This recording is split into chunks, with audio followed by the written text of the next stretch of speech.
Et donc, nous allons démarrer la table ronde sur les nouvelles opportunités d'animation de la recherche, qui sera animée par Stéphane Canu, chargé de mission intelligence artificielle à la DGRI, avec la participation de Sophie Proust, directrice de l'agence Programme Numérique, Jean-Philippe Bourgoin, directeur de l'agence ASIC du composant aux infrastructures, si je ne me trompe pas trop, et avec Frédéric Thibault-Starzik, chargé de mission de recherche à risque au CNRS.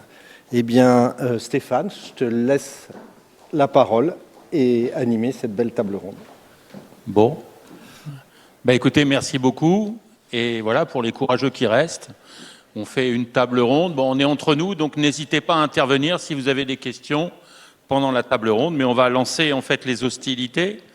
Donc, je vais demander à chacun, puisqu'on parle d'animation, donc comment vous percevez les nouvelles opportunités d'animation de la recherche en France, et notamment dans le domaine qui nous intéresse, le domaine de l'intelligence artificielle, donc à la lumière des initiatives récentes, le PEPR, les clusters IA, les plateformes, faites tout ce qu'il y a. Donc, Jean-Philippe Bourgoin, vous pouvez vous présenter peut-être aussi un petit peu. Oui, alors on est les mêmes que ceux que François a. Ah oui, il marche pas. C'est le micro qui n'est pas content. Maintenant, si je fais ça à tous les micros. Non, je ne fais pas ça à tous les micros. Bonjour à tous. Donc Jean-Philippe Bourgoin. François nous a déjà présenté, mais enfin bon, je travaille au CEA, je suis directeur adjoint de la recherche technologique et par ailleurs directeur donc de l'agence de programme. Alors. Par rapport à ces nouvelles opportunités, d'abord, la première des choses, c'est quand même que il faut toujours qu'on prenne un peu de recul. Donc, il y a une dizaine d'années, on n'avait pas de stratégie sur l'IA. Il y avait des labos qui faisaient de l'IA, mais on n'avait pas de stratégie sur l'IA. Donc ça, depuis 2018, il y a eu une première stratégie sur l'IA, puis 2021, une deuxième. Puis il y a un certain nombre d'outils qu'on nourrit ça. Et on s'aperçoit, enfin en tout cas, moi les discussions que je peux avoir avec un certain nombre d'entre vous montrent que ces outils ont permis d'enclencher une dynamique collective qui est intéressante. Et puis quand on voit les présentations, on voit cet intérêt, on voit ce qui est produit. Donc ça c'est un premier élément dont je pense qu'il est très, très positif et qu'il faut absolument que collectivement on l'entretienne. C'est un premier élément. Le deuxième élément, c'est que ces outils ils sont divers. Alors, il y a les outils de type cluster, fédération. Alors, il y a eu les 3 IA, maintenant il y a les clusters qui élargissent. Moi, ce que je comprends, c'est que c'est des outils qui, localement, donnent l'occasion de travailler d'une façon plus dynamique que ce qu'on pouvait avoir avant. Ce qui n'empêchait pas qu'il y avait des initiatives, mais là, au moins, elles sont sur l'ensemble du territoire. Et l'autre élément qui me paraît important, c'est que ces outils sont pas uniquement sur le volet recherche, au sens de la communauté académique de recherche. Ils sont aussi, dans un certain nombre de cas, avec les programmes qui sont plutôt portés par BPI, avec des projets qui sont structurants. Je pense que le projet Deep Green, je l'ai vu mentionné sur un certain nombre de posters. Je sais il risque d'être évoqué probablement dans vos 3 jours, et la plateforme Edge également. Donc c'est un point important parce que le fait qu'il y ait des acteurs qui travaillent plutôt au niveau du PEPR sur les volets amont et dans les clusters même encore un peu plus en amont, et puis que ça se trouve un peu plus en aval sur ces outils-là, c'est à mon avis quelque chose qui est efficace. Et c'est pas siloté, c'est-à-dire qu'il y a des passages entre les collègues les plus amont et les PEPR, il y a des passages entre les PEPR et les projets un peu plus aval. Et on a vu ça, on était la semaine dernière dans comment ça s'appelait, la journée de l'IA embarqué, organisée notamment par les collègues de Deep Green et invité par la DGE à Bercy, et on sentait cette dynamique d'échange avec les industriels très favorable. Donc moi je pense que ces outils, ils apportent dans notre paysage. Après, à nous d'arriver à faire en sorte que leur administration soit suffisamment légère. Voilà, je m'arrêterai là à ce stade. Donc, moi, je voulais peut-être commencer pour rappeler un petit peu les enjeux des agences de programme, parce que tout le monde n'est peut-être pas très familier avec ça. Et donc, on a vraiment l'enjeu de renforcer en fait la capacité d'élaborer et de piloter des stratégies nationales, évidemment en recherche et innovation, donc dans le numérique, pour ce qui nous concerne. Et l'objectif, c'est vraiment aussi de fédérer les écosystèmes et d'augmenter les dynamiques publiques-privées. Donc ça va exactement dans le sens de ce que tu disais, Jean-Philippe, c'est-à-dire que l'objectif, et je pense que pour revenir à ta question, Stéphane, c'est les démarches qu'on cite là, avec ces stratégies, ces programmes de recherche, ces écosystèmes, ils vont exactement dans le sens de ce que l'on nous demande pour les agences de programme, donc coordonner, faire émerger des nouveaux sujets, travailler en écosystème, et puis au final pour avoir de l'impact. Et là, on l'a vu aujourd'hui, c'était très intéressant avec les deux industriels, Orange et Thales, qui viennent témoigner de l'importance de la recherche que l'on fait pour pouvoir justement l'appliquer à leurs problématiques, à leur cas d'usage. Et donc le triptyque recherche, formation, innovation, il est très important parce que on soulève les verrous, mais en lien quand même, malgré tout, avec certains cas d'usage, avec les problématiques, et on l'a vu, on l'a dit ce matin, ça doit se faire de façon très dynamique, cette interaction. Il faut évidemment avoir les compétences, parce que les nouveaux sujets qu'on découvre, eh bien, il faut pouvoir former les jeunes qui vont venir et pour pouvoir travailler sur ces problématiques. Et puis, le transfert, et là on en a parlé, l'innovation s'appuie évidemment sur les travaux de recherche, donc les opportunités, ce que l'on fait, ça donne beaucoup de poids. Et puis peut-être une dernière chose, c'est la particularité, la singularité du numérique, et on voit que l'IA irrigue toutes les couches du numérique, que ce soit le continuum de calcul, les communications, d'ailleurs on l'a vu ce matin avec Orange, le traitement des données, les nouveaux services, l'expérience utilisateur, d'où l'importance en fait des travaux d'aujourd'hui et les formidables opportunités. Alors, moi je suis à la mission des programmes nationaux du CNRS, que je viens de rejoindre très récemment, et j'ai l'impression qu'on est les témoins aussi ici d'un mouvement profond et progressif de changement du financement, bien sûr, mais aussi de l'animation de la recherche en France. Si on prend un peu de recul et qu'on regarde depuis une quinzaine d'années, on a eu les PIA, PIA 1, PIA 2, PIA 3, avec les IDEX. Avec, déjà, c'était un bouleversement profond dans les laboratoires de la manière de financer notre recherche. Et on voit que maintenant, avec France 2030 et les PEPR, on arrive à une puissance de feu considérable, quelque chose qui a un impact réel. Et on voit que le gouvernement s'est donné les moyens d'une incitation à la recherche dans des grandes priorités. Avec France 2030, les organismes de recherche ont un rôle réel maintenant important. Et vous savez que le CNRS a créé une agence une mission pour les programmes nationaux dans laquelle on a l'agence de programme du CNRS. Bon, cette mission, elle est pilotée par Frédéric Villieras, que les directeurs du PEPR connaissent bien, puisque il y a une interaction forte avec lui. Et je crois que c'est vraiment quelque chose dans lequel on voit que les organismes peuvent prendre une place importante dans le système. Et c'est au sein de cette mission qu'on a créé où qu'on prend en charge le programme de recherche à risque qui a été démarré un petit peu plus récemment, en quelque sorte le petit frère des PEPR. Voilà. Oui, on y reviendra. Donc toujours, s'il y a des questions, n'hésitez pas, je regarde. Bertrand, une question. J'ai pas de micro, je t'amène le mien.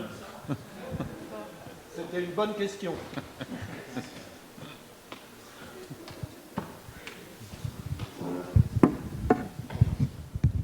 Oui, on est des petits joueurs. Il y a un mois, si on n'annonçait pas quelques centaines de milliards sur l'IA, on était ridicule.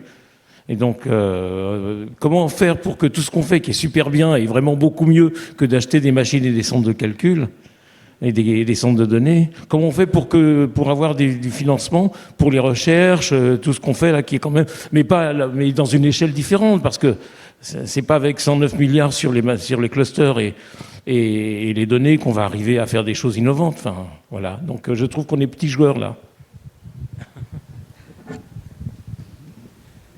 Bon, comment voulez-vous qu'on réponde à ça? Je répondrais bien à Bertrand qui a porté la coordination de la première stratégie IA, qu'à l'époque, quand la première stratégie IA a été annoncée, de mémoire à quelques milliards d'euros, c'était quand même la première fois qu'il y avait une stratégie de cette ampleur-là qui était annoncée. Et la part du calcul dedans, de mémoire, elle était prévu de l'ordre de, je ne sais plus si je devrais savoir, mais de 100 ou 200 millions. Donc, ce n'était pas l'alpha et l'oméga. D'accord? Alors, grosso modo, les besoins programmes dans la communauté IA, ils sont peu ou prou du même ordre de grandeur qu'en 2018 ou 2021, avec une certaine augmentation, mais c'est un facteur, peut-être un facteur 2, j'en sais rien, peut-être un facteur 2,5 ou 3. Mais donc il faut déjà assurer ça. Alors je ne sais pas si tu caractériseras ça de petit joueur ou pas, mais en tout cas, je pense que, je vais revenir sur un peu ce que disait Sophie, ce qu'on peut essayer, ce qu'on essaie d'apporter avec les agences de programme, c'est d'inscrire dans la durée la capacité à préparer des programmes qui soient à la bonne maille.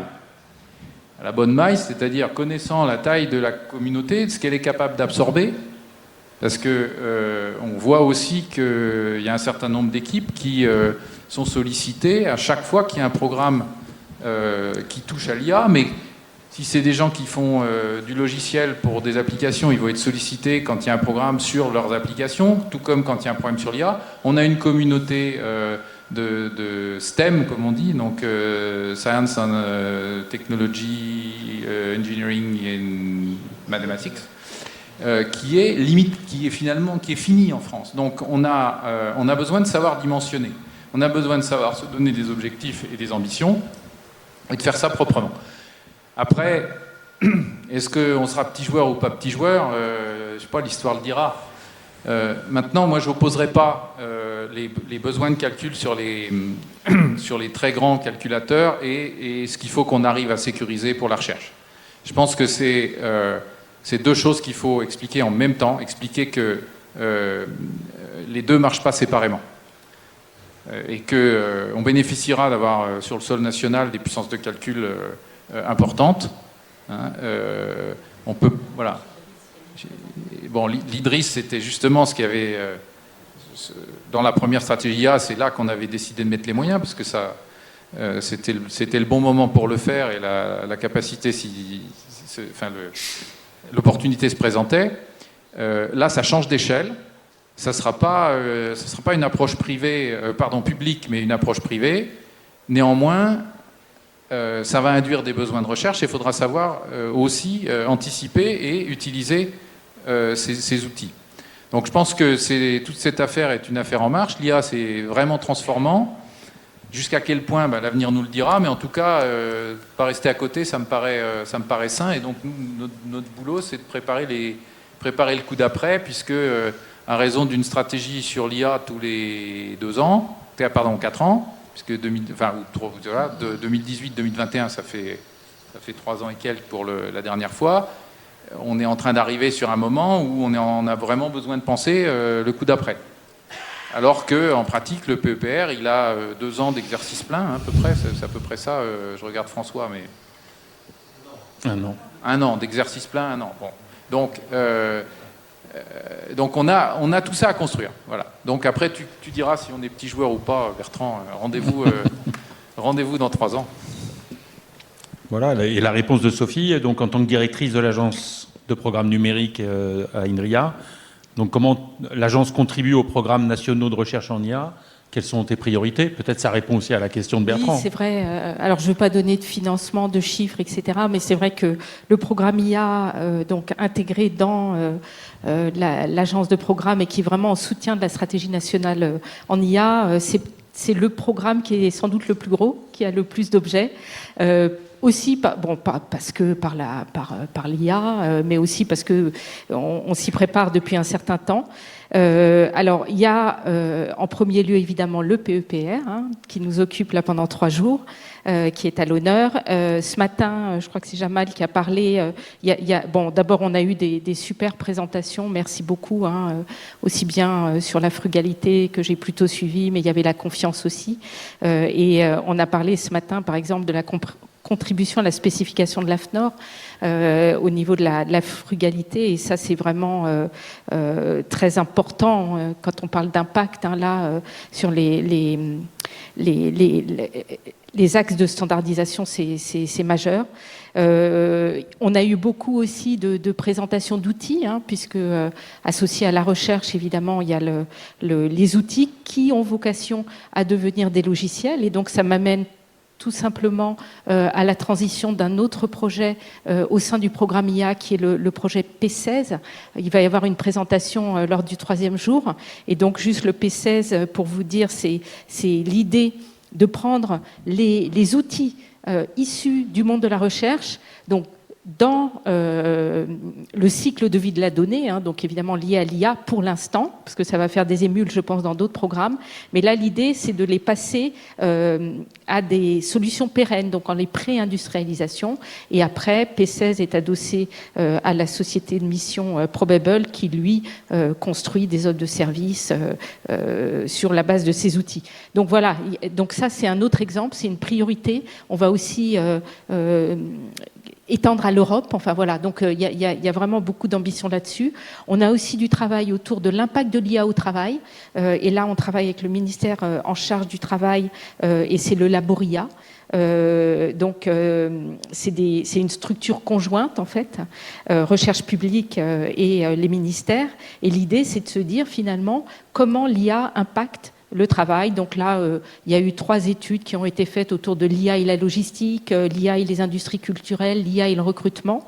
Et il y a des perspectives de transfert, puisque aussi on travaille avec les services publics, mais on travaille aussi pour aider les entreprises à s'accaparer ces sujets qui sont compliqués. Nécessaire mais compliqué. Sinon, il y a eu aussi, en marge de l'AI Action Summit, l'inauguration de l'Institut national d'évaluation et de sécurisation de l'IA. Donc là, c'est un projet qui est conjoint LNE, Pérenne, Annecy et INRIA. Et donc, ça va être le nœud français des AI Safety Institute. Et là encore, il y a beaucoup de recherches à faire, parce que développer des méthodologies d'évaluation, il y a tout à faire aujourd'hui. Et on est en support aussi à la réglementation de l'IA. Et là, je pense que tout à l'heure, je l'ai raté, mais enfin, il y avait une présentation d'un projet sur la causalité qui va aider justement à l'explicabilité et en soutien à la réglementation. Donc, il y a beaucoup de choses qui sont faites. Donc, ça, c'est surtout au niveau national. Au niveau européen, on en a, je crois, aussi parlé ce matin. Oui, peut-être à travers la présentation de Jean Zay, la construction de la copie française de l'AI Factory, donc avec le GenC. Et donc là, c'est un point d'entrée au niveau européen à un ensemble de services IA pour la communauté française. Donc voilà, et ça va se baser évidemment en France sur l'architecture, l'infrastructure d'Alice Rocoq. Et puis à l'international, il y a aussi d'autres actions autour notamment du partenariat mondial autour de l'IA. Donc tu vois, beaucoup de choses en route. Ok, merci. Donc Frédéric, toi tu coordonnes au CNRS donc l'initiative recherche à risque. Est-ce que tu peux expliquer peut-être un peu cette notion de recherche à risque et comment ça impacte l'animation sur l'IA, qui nous intéresse ici particulièrement? Oui, donc, dans le cadre de France 2030, les 5 grands organismes de recherche ont été chargés de mettre en œuvre un programme de recherche à risque et à impact. La définition de la recherche à risque, c'est quelque chose de difficile. On imagine bien que dans un labo de chimie, on pense d'abord à l'explosion du laboratoire, mais ce n'est pas forcément ce que visaient les gens qui ont pensé à ça. En gros, il s'agit de prendre un sujet de recherche dont les chances de succès sont limitées. Ou de manière plus provocante, je dirais, c'est un sujet pour lequel les chances d'échec sont grandes. Et ça veut dire qu'il va falloir organiser cette recherche à risque de manière un petit peu particulière. Et notamment, l'idée, c'était de faire les choses en 2 étapes. Une première étape de démonstration en 2 ans, avec une phase de go-no-go, et puis une deuxième phase de développement. Mais c'est quelque chose qui a été engagé par chacun des organismes de manière différente, selon sa culture, sa dynamique interne et bien sûr sa taille. Alors comment est-ce qu'on a fait ça au CNRS? On a choisi de ne pas faire d'appel d'offres parce que si on avait lancé un appel d'offres avec toutes nos unités, on pensait pouvoir compter sur plus de 900 réponses à l'appel d'offres. Tout le monde fait de la recherche à risque, c'est bien connu. Et donc, ce qui a été choisi, c'est plutôt d'aller susciter des gens en particulier et puis après de choisir au niveau de la direction du CNRS quel projet on allait lancer. La notion de recherche à risque a été formulée différemment d'un organisme à l'autre. Elle est très liée aussi à l'impact que peut avoir le projet, l'impact potentiel, son côté disruptif comme ses retombées possibles pour la société. Et c'est pour ça qu'on parle de recherche à risque et à impact.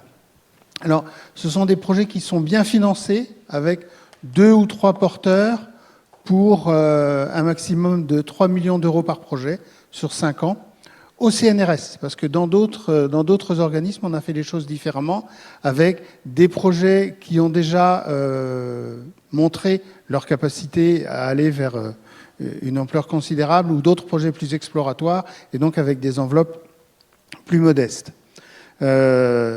C'est quelque chose qui est un petit peu nouveau dans la communauté, parce qu'il va falloir s'habituer à ce que on n'ait pas forcément la totalité de l'enveloppe, et c'est évident que les gens qui ont été sélectionnés pour ces projets de recherche à risque, eh bien, ont du mal à concevoir que après 18 mois de mise en œuvre du projet, on puisse leur dire si oui ou non on va les emmener vers la totalité du projet prévu initialement, ou si on va réorienter et aller vers quelque chose. Alors, pour l'IA, je pense que ça s'appuie d'abord sur l'interdisciplinarité.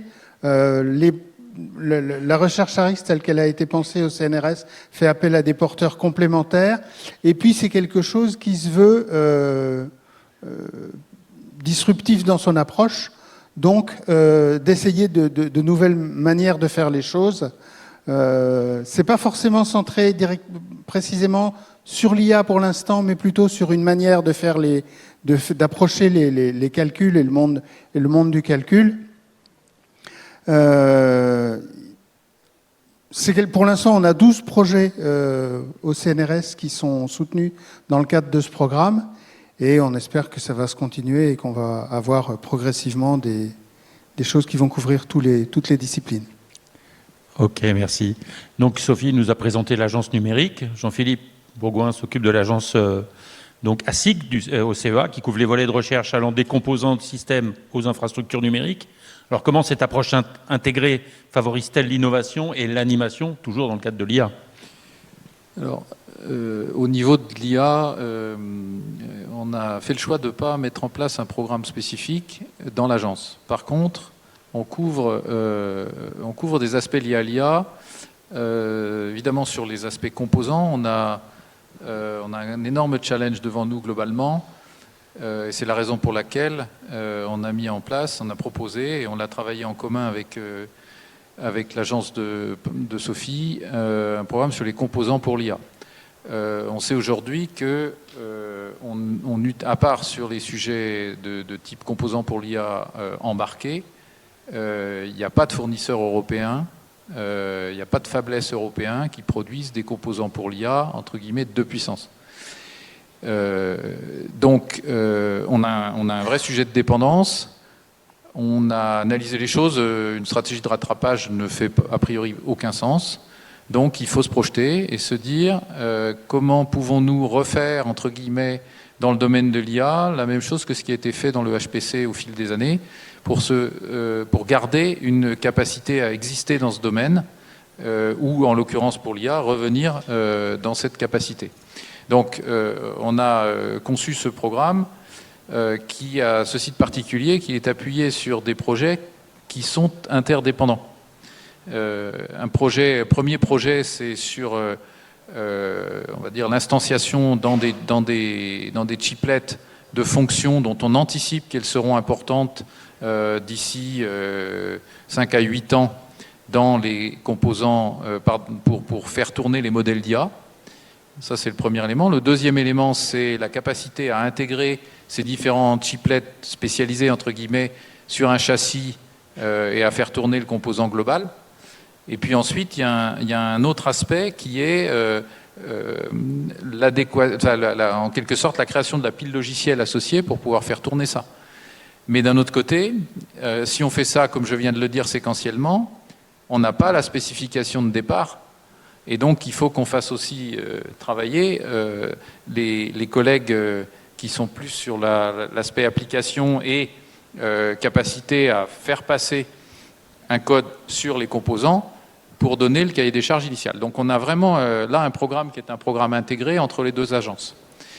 Ça, c'est un premier élément. Le deuxième élément, c'est sur les infrastructures. Sophie a mentionné le succès de l'équipe de France là, sur l'IA Factory et c'est vraiment une bonne nouvelle. Et donc, il y a eu une contribution des deux agences sur ce dossier, en interaction avec Gensi, comme l'a dit Sophie, et puis avec la perspective d'appuyer cette IA Factory sur la machine Alice Recoq qui sera installée d'ici, enfin normalement à partir de la fin de l'année, sur le très grand centre de calcul du CEA, et qui viendra compléter et complémenter les deux verbes sont justes. L'effort qui est fait sur Jean Zay, qui est vraiment un très beau succès, qu'il faut porter vraiment mettre en avant, et il faut emporter le crédit aux collègues du CNRS et à la stratégie, la première stratégie sur l'IA. Donc ça, c'est les deux piliers. Alors sur ce pilier infrastructure, il y a une chose à laquelle on a commencé à réfléchir et qui est très directement liée à l'arrivée de l'IA, c'est que des data centers demain qui embarquent ou qui hébergent des calculateurs sur l'IA n'auront rien à voir avec les data centers du cloud ou avec les data centers du HPC. Ils auront plus à voir avec ceux du HPC qu'avec ceux du cloud, c'est à peu près une certitude, mais c'est des objets nouveaux. Il faut se rendre compte de ce que c'est qu'un objet de la nature de ce dont on parlait autour des 109 milliards. C'est des vraies usines de production, c'est 100 ou 200 mégawatts, là où les plus grosses machines de calcul sont plutôt dans la classe des 20 mégawatts. Donc c'est vraiment quelque chose de complètement nouveau, où en plus il y a des questions de privacy à gérer, il y a des questions de... Enfin, c'est vraiment des usines de production de calcul qu'il va falloir inventer.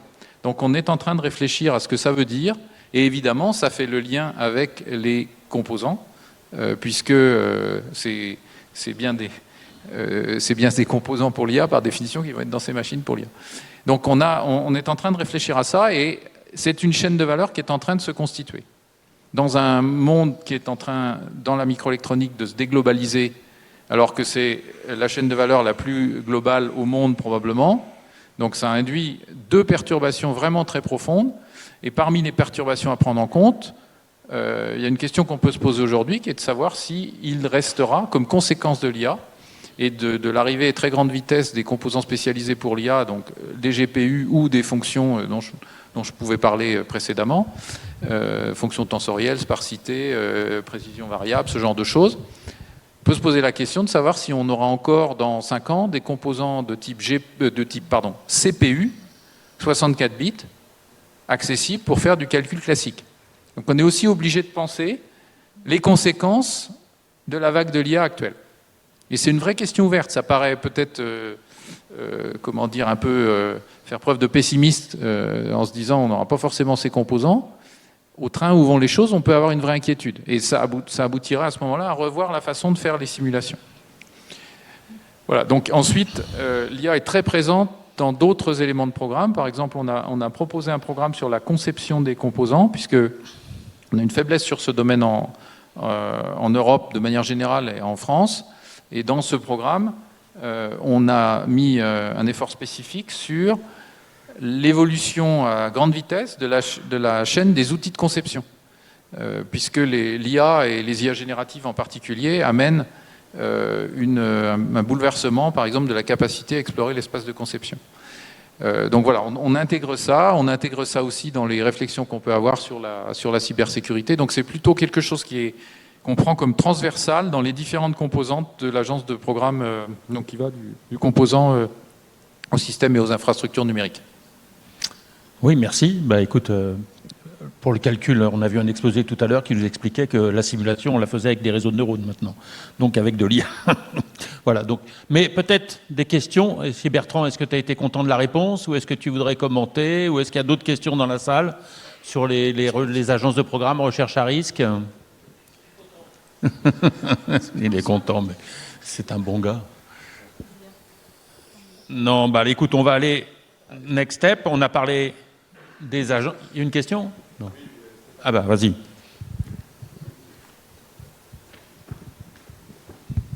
Oui, peut-être juste préciser pour les collègues la nature des appels ou des financements qui peuvent émaner des agences de programme. Je pense que pour un ensemble de collègues, c'est pas si clair que ça. Est-ce qu'il y a des appels? Quelle est la logique de financement de la recherche qui transite par les agences? Je pense qu'un un certain nombre de collègues, ça peut expliquer. À ce stade, on attend que l'État confirme que les programmes dont il avait accepté ou décidé le principe et la priorisation l'été dernier, qu'il confirme que ces programmes seront lancés. Associé à ça, donc il s'agit de programmes qui sont entre guillemets des petits PEPR ou voilà. Donc dans l'agence ASIC, on a déposé donc 3 programmes. Un programme sur les composants pour l'IA qui fait 40 millions d'euros qu'on a construit ensemble, donc entre guillemets à parts égales entre les deux agences. Un programme sur la conception à 20 millions d'euros et un programme sur le packaging à 20 millions d'euros. Avec des équipes identifiées, avec un travail qui a été d'aller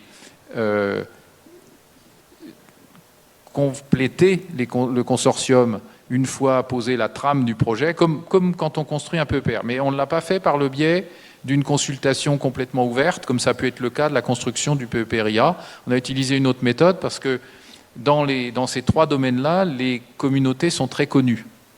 Et donc on pouvait faire le tour de la communauté et on est resté ouvert. Les collègues qui ont levé la main en disant je pourrais contribuer de telle ou telle façon, on a regardé avec eux. La plupart du temps, on a pu les inclure. Dans quelques cas, on a considéré que ça n'était pas suffisamment en phase. Mais on l'a construit d'une manière plutôt top-down que bottom-up. Nous avons une répartition des rôles qui est très claire avec l'ANR. Pour ce qui concerne l'agence ASIC, c'est-à-dire que tout ce qui est investigator-driven, c'est l'ANR, donc plutôt la partie bottom-up, c'est ANR, et on ne fait a priori pas d'appel à projet dans le cadre de l'agence de programme. À ce stade, c'est comme ça qu'on procède. Voilà ce que je pouvais dire.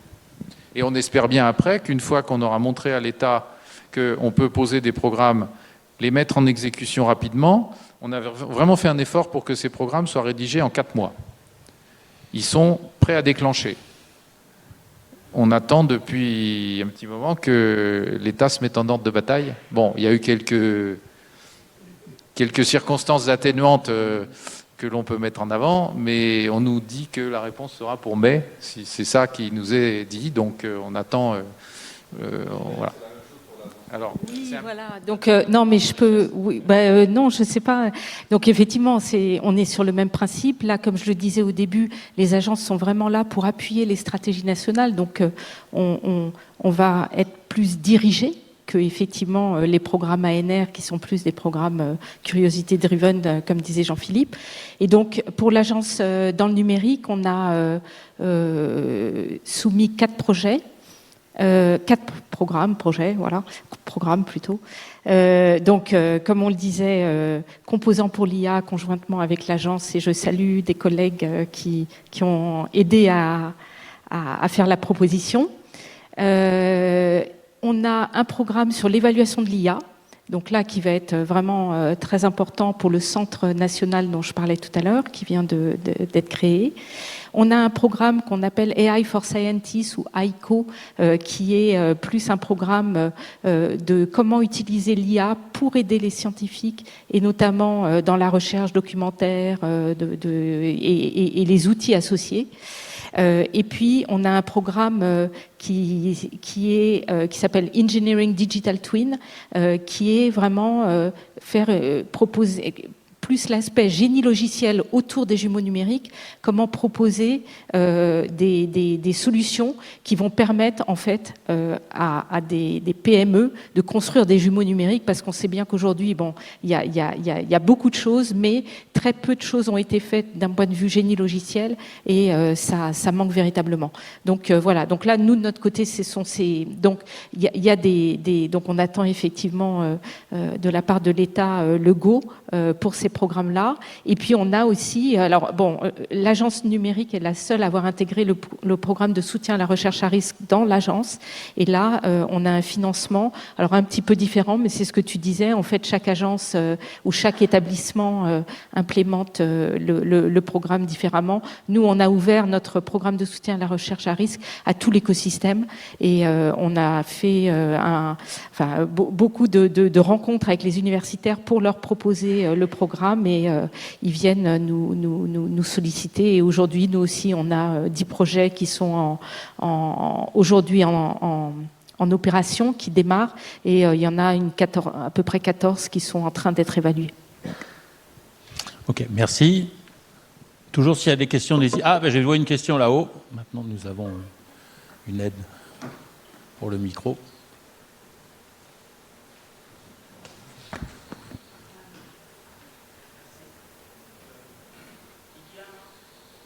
Ah, il y a un micro qui ne marche pas.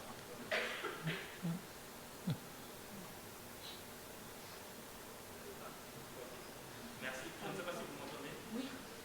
Il y a plusieurs programmes qui, je pense notamment l'APEX, qui arrivent à terme, qui ont développé pas mal de projets intéressants sur les questions d'intelligence artificielle, et pour lesquels certains ne sont pas toujours placés dans les nouveaux programmes.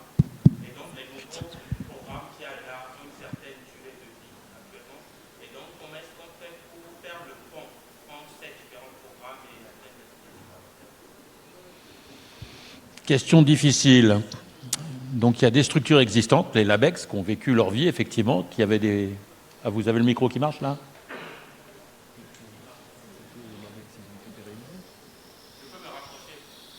Donc les LabEx, alors, peut-être la bonne question, c'est l'articulation entre les agences de programme et les LabEx, par exemple. Alors, à date stricto sensu, il n'y a pas d'articulation. Puisqu'en fait, l'articulation, l'agence a des partenaires. Ces partenaires, je peux le dire, ce sont les organismes nationaux donc concernés par le domaine. Ce sont aussi les universités, les écoles, et puis les filières industrielles, je simplifie, mais c'est pour vous donner les filières industrielles concernées, représentées par le comité stratégique de filière, et pour les universités et les écoles, par leurs conférences. Et donc nos partenaires sont plutôt les universités que les LabEx. Alors, moi j'avais en tête, mais peut-être que je dis une bêtise, j'espère que non, que dans les universités qui ont été pérennisées comme IDEX ou ICIT, elles ont plutôt elles ont récupéré les dotations des LabEx qu'elles avaient, et elles ont ensuite décidé dans la politique d'établissement, selon les cas, soit de les maintenir, soit de les faire évoluer. Donc, mais ça, c'est quelque chose qui est interne à l'établissement universitaire concerné. Donc là-dessus, on n'intervient pas au niveau de l'agence. Nous, on est là pour créer un cadre. Enfin, en tout cas, c'est ma vision. Je pense qu'on est là pour créer un cadre, pour aider à avoir une réflexion de projection stratégique pour créer les futurs programmes. Et ensuite, il y a un deuxième niveau qui, une fois que ces programmes sont, pour les programmes actuels, donc décidés puis confirmés par l'État, et pour les prochains seront construits, disons, arrêtés dans le principe avec l'État puis détaillés, là viendra le temps de l'interaction avec les équipes que pourront nous nous recommander ou nous présenter les partenaires, en l'occurrence universités ou écoles. Donc on n'est pas directement en contact en fait avec les LABEX. Alors je vois bien le sujet que vous posez, puisque effectivement quand on est sur la fin d'une politique qui a duré pendant quelques années, il y a les cas où la continuité s'est trouvée naturellement, puis les cas où l'activité s'arrête. Donc il y a s'arrête ou est difficile à continuer. Donc là, je suis désolé, j'ai pas de réponse à date. S'ils n'ont pas trouvé leur place dans le PEPR ou dans les programmes qu'on a commencé à instruire, ça ne dit pas qu'il n'y aura pas une autre opportunité, mais j'en ai pas d'autres à mentionner. Voilà. Ce que je peux peut-être mentionner, c'est néanmoins que les agences sont invitées au sein des comités de programme de l'ANR pour pouvoir donner des recommandations sur les thèmes à aborder. Donc, s'il y a des thèmes dont vous avez connaissance collectivement ou individuellement comme n'étant pas traités et étant importants, transmettez-les nous, on pourra les relayer vers l'ANR. Ça se traduira par le fait qu'ils seront repérés par l'ANR. Vous savez tout aussi bien que moi que ensuite c'est une logique d'appel à projet compétitif, donc c'est pas parce que le thème est entre guillemets éligible qu'il sera retenu. Voilà, je n'ai pas d'autre réponse que ça, je suis désolé. Je sais pas si tu veux... Voilà, intéressant. D'autres questions, toujours? C'est le moment de poser des questions. On peut peut-être ajouter que, par exemple, dans les PEPR, dans la communication entre les PEPR, on essaie de regrouper les gens et d'organiser un petit peu la dynamique de recherche pour savoir où sont les trous dans la raquette, de manière à faire remonter ensuite au niveau de nos financeurs soit les nouvelles thématiques qui n'avaient pas été pensées au départ, soit les choses qui ont évolué et qui ne tombent plus dans les cadres qui existent actuellement. Mais il existe une démarche, on essaie de l'amener au CNRS au sein de la mission des programmes, de manière à faire naître cette discussion et voir avec tous les acteurs comment on peut couvrir et éviter les trous dans la raquette. Merci. Sophie, on a bien vu là des agences de programme, on a vu un exemple de collaboration à travers le programme composant, on a de la recherche à risque, mais au-delà, comment tu vois la collaboration et les synergies entre ces entités? Donc, quelles synergies existent? Quelle différence entre vos différentes agences et institutions pour promouvoir justement la recherche en IA adaptée à nos spécificités en France? Est-ce que tu as d'autres exemples au-delà de l'exemple des composants de collaboration ou de synergie? Alors déjà, c'est vrai qu'il y a un truc intéressant qu'il faut comprendre, c'est comme disait Jean-Philippe, nous travaillons avec notre comité des partenaires. Donc, l'agence de programme dans le numérique a dans son comité des partenaires le CEA et le CNRS, entre autres. Donc, déjà, on travaille avec les ONR, après, comme tu l'as dit, les conférences d'université, les comités stratégiques de filière. Et par ailleurs, il y a effectivement la relation entre agences. Donc ça, c'est deux approches différentes. On a pas mal de sujets en commun. On a parlé composant IA, donc qui est un programme qu'on a soumis et qu'on espère démarrer bientôt. Mais on a aussi tous les sujets autour du continuum de calcul. On a les sujets sur les mondes virtuels qui vont être des sujets très importants au niveau européen très bientôt. Donc voilà, il y a beaucoup de choses à faire en commun. Frédéric, peut-être l'articulation entre la recherche à risque et les agences de programme, voire et le PEPR ou les autres... En fait, oui, il faut, bien sûr, on va de plus en plus vers l'interdisciplinarité. Dans les UMR du CNRS, on a toujours un partenaire autre, que ce soit un autre organisme ou une université. Et donc, bien sûr, on met en place des comités des partenaires pour chacun des programmes. Mais je dirais, en fait, une force qui nous anime vers la collaboration entre organismes et entre partenaires, c'est que notre financeur, c'est toujours l'ANR. Et l'ANR pousse beaucoup pour qu'on travaille ensemble. Alors, au départ, ils nous lancent chacun de notre côté, en nous disant, faites les choses à votre façon, mettez en place votre écosystème, votre culture, et puis après, ils reviennent vers nous en nous disant, ce serait bien quand même qu'on ait des outils d'évaluation communs, éventuellement que vous pensiez à un système de gestion commun. Donc, on ne leur promet pas qu'on va faire ça dès le début, mais le simple fait de se voir régulièrement et de mettre en commun nos expériences fait qu'on espère aller vers un modèle commun ou un modèle cohérent, au moins, à la fin des différents programmes. Merci. Question dans la salle, peut-être, Bertrand? Donc, mon ami Bertrand qui est là. Non, le micro arrive. Ouais, c'est un autre sujet. Un autre sujet, c'est pour Jean-Philippe. Moi, je trouve super ce que tu nous as dit là sur les processeurs, tout ce que vous faites là. Et chapeau, hein, parce que pour voir qu'est-ce qui sera utilisé dans 8 ans, tu disais. Hein, et alors, je mets ça en rapport avec un petit bout du rapport de la commission Bouvreau-Aguillon, hein, notre ambition pour la France, qui était sortie l'an dernier. Et il y a un moment, c'est dans la partie « Est-ce que l'IA est dangereuse pour la planète ?» Ils écrivent, et ça j'étais totalement bluffé, « Le prix élevé des processeurs spécialisés pour l'IA ne doit toutefois pas faire oublier qu'il constitue une part très faible des processeurs produits mondialement. En 2022, ils représentaient moins de 1% des processeurs de moins de 7 nanomètres et moins de, et c'est là où il faut s'accrocher, 0,00026% de tous les processeurs produits. » Moi, j'étais totalement étonné de ne pas voir ça. Je me suis dit, c'est pas possible. Mais en fait, j'ai vérifié, ils avaient raison. Donc, est-ce que tu penses, et moi, encore une fois, je trouve ça super, que ça va vraiment changer? Écoute, les projections actuelles des micros sont qu'il n'y a pas d'IA dedans. Bon.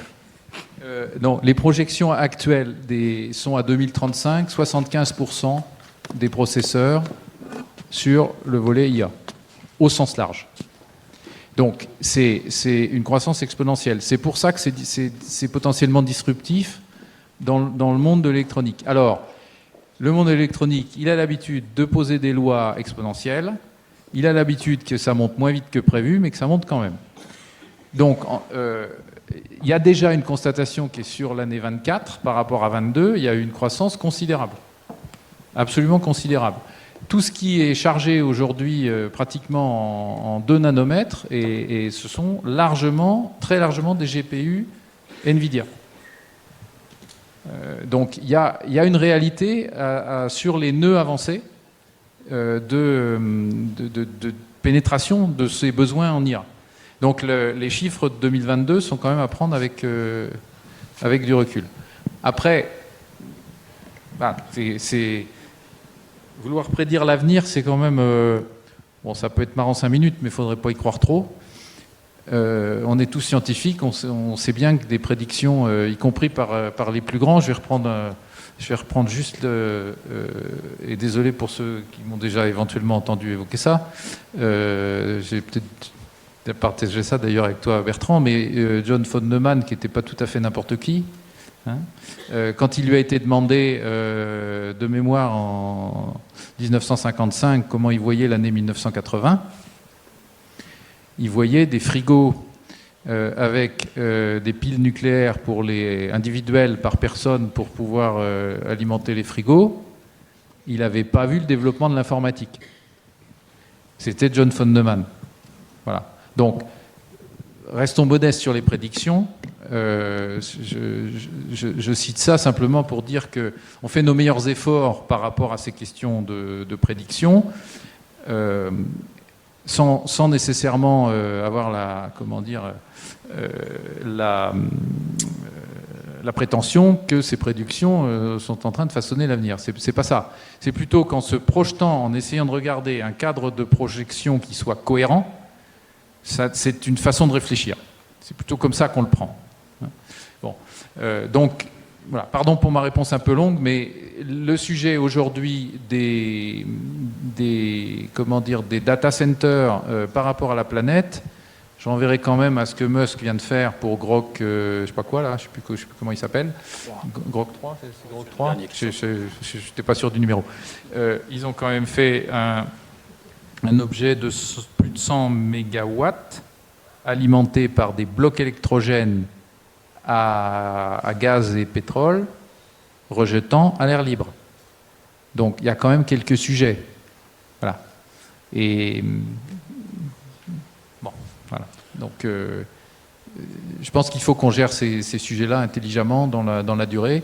Et ça plaide aussi pour qu'on sache, et c'est probablement le sens de l'histoire, mais on verra bien, on sache développer le plus possible du calcul à l'edge et qu'on puisse faire au moins tous les aspects d'inférence au plus près de la donnée, de façon à limiter les transferts de données le plus possible, et ce qui est quand même la meilleure façon d'éviter de consommer de l'énergie pour rien.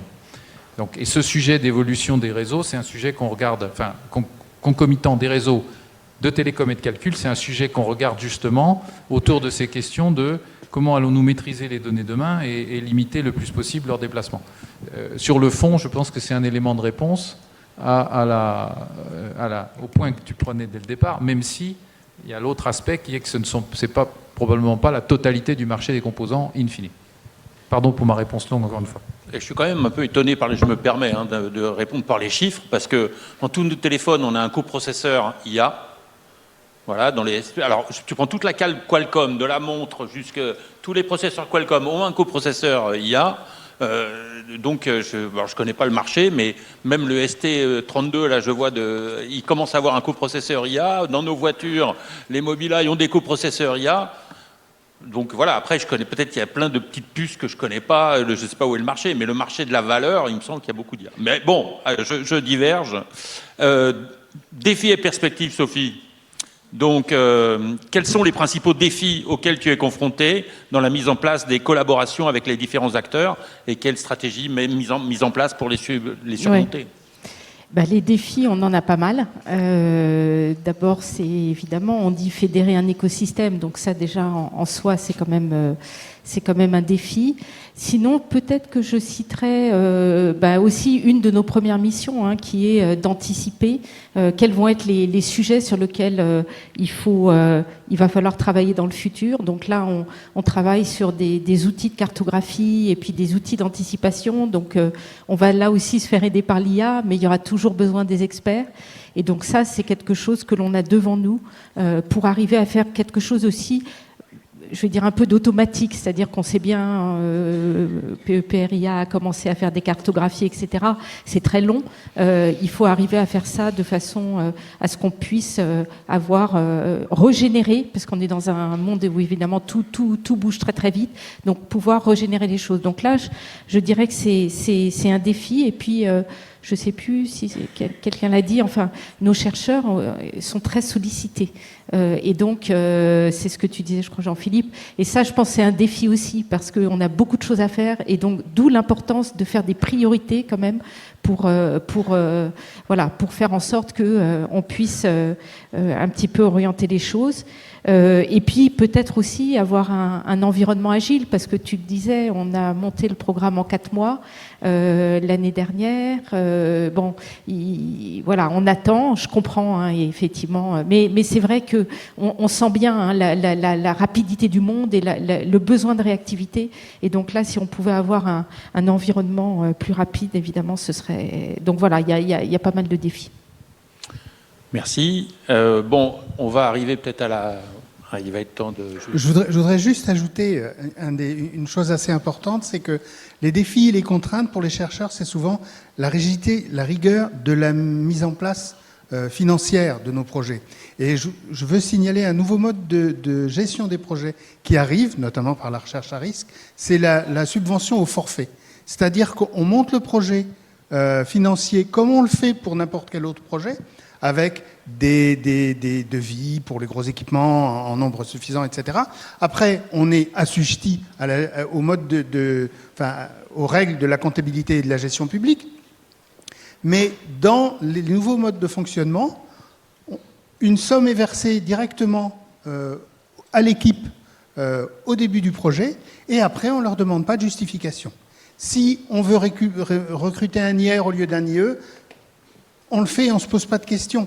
Si on se rend compte que tel devis avait été mal monté parce qu'il y a une partie qui doit passer en maintenance, etc., ça, c'est pas un problème. On n'est pas tenu à justifier les dépenses. Et en fait, c'est un suivi qu'on ne demande pas dans les nouveaux styles de projet. Alors, évidemment, il va falloir montrer que ça marche. Et on ne va plus mettre en place de suivi gestionnaire. On va mettre en place un suivi scientifique où chacune des pièces de traçabilité du fonctionnement du projet sera une pièce scientifique. Donc c'est un changement de culture et il va falloir qu'on le fasse soigneusement si on veut que ce mode de gestion soit pérennisé ou encore mieux généralisé. Mais c'est quelque chose qui arrive et c'est quelque chose qui aussi plairait bien à l'ANR, qu'on arrive à généraliser ça. Bien, merci. Donc maintenant, je vais donner la parole à chacun pour un petit mot de conclusion.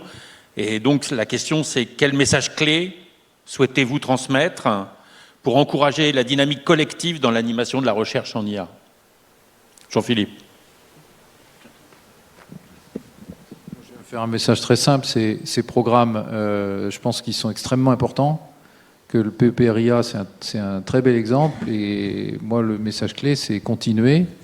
On va essayer d'être là à votre relais pour la suite autour des programmes. Voilà. Mais la première des choses, c'est de montrer que les programmes marchent et de savoir les faire fonctionner, les exécuter comme prévu, savoir les piloter quand il faut les piloter parce que justement, ce qu'on avait prévu ne s'exécute pas bien, mais que autre chose peut s'y substituer intelligemment. C'est la vie des programmes. Il faut montrer que cette vie, elle fonctionne et qu'elle produit des résultats, mais ça, vous êtes bien parti pour ce que j'ai pu voir. Oui, moi, ma conclusion aussi rapide, je trouve que des journées comme celle-ci, c'est très énergisant, parce que vous nous avez montré plein de choses. Il y a eu des interactions avec les industriels, il y a eu vos présentations d'axes de recherche, et puis avec tous les posters là qui sont formidables. Il y a eu les présentations, la keynote là avec Thomas Corrinet et Denis Tristram qui était formidable parce que elle montrait en fait, c'était un beau duo recherche et pouvoir public. Comment on fait ensemble pour avoir de l'IA frugale. Donc voilà, je pense que là, tout ce que vous nous montrez, tout le travail que vous êtes en train de faire, c'est extrêmement dynamisant. Et merci beaucoup pour ça. Oui, on est tous conscients qu'on a une menace générale sur le financement de la recherche. Par exemple, au niveau européen, l'avenir du programme cadre, etc., c'est des choses qui sont en débat. Et puis, dans chaque pays, l'arbitrage des dépenses nationales se réoriente en fonction des tensions internationales. Mais nos grands programmes de recherche semblent rester des priorités et c'est important pour nous et nous devons nous en féliciter et comme on l'a dit, on devrait se voir annoncer prochainement la suite, les tranches suivantes de financement des programmes et des agences. Donc communiquez, faites savoir vos idées, vos projets dans vos communautés, même si ce n'est pas des appels à projets, ça remonte jusqu'en haut et après quand on fait du top-down, c'est des choses qu'on va aller solliciter. Donc on peut espérer une continuité dans ce qu'on a mis en place.